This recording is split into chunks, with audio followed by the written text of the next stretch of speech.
Gardasil is probably the single worst mass vaccine that we've ever seen. This vaccine targets millions of preteens and teens for whom the risk of dying from cervical cancer is zero. The death rates in the Gardasil trials were 37 times the death rates for cervical cancer.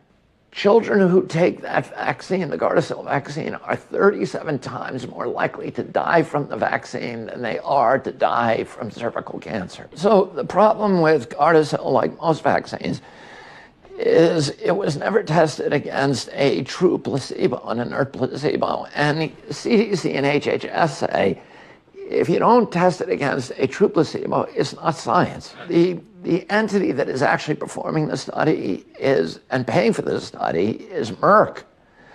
So Merck got to decide which injuries were being caused by Gardasil and which were just bad coincidences. And because it had that power, it just wrote them all off as bad coincidences. You can do that when there's no placebo, because the injuries they were seeing in the control group, where the girls were getting aluminum neurotoxins, were identical to the injuries they were getting in the Gardasil group. So they said, well, we don't have to report any of these as vaccine injuries. So they were able to license something that is insanely dangerous.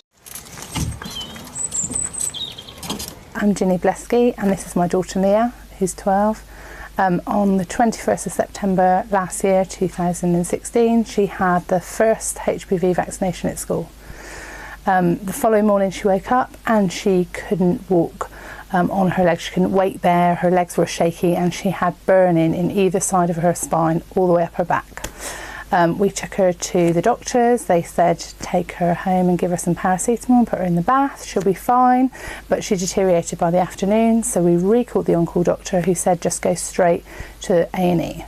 We took her straight to A&E and they admitted her for a few days. We've done video diaries right from the first day all the way through up until now, and basically within days, about 10 days of Mia having the vaccination, she completely lost the use of her legs. A couple of weeks after, she lost the use of her body went floppy. At each stage we've gone in and out of hospital, so she's been just finished her 5th admission in 6 months. And we've brought her home from that one. So her body went floppy, and then she lost the use of her neck, and then one arm, and then the other arm, and the right arm was the last one to go, wasn't it? So for the last 13 weeks now, she's only been able to blink and speak. She can't use any of her limbs. She's incontinent. And it's hard, it's really hard to see your child who was singing and acting and wanting to be in the West End and go to the Brit School and enjoying sleepovers with her friends and doing all the normal 12-year-old stuff that she would do. And we just want her to be well. And we're just looking for somebody to help us find a recovery treatment for her, because we just haven't got one. We just don't know what to do.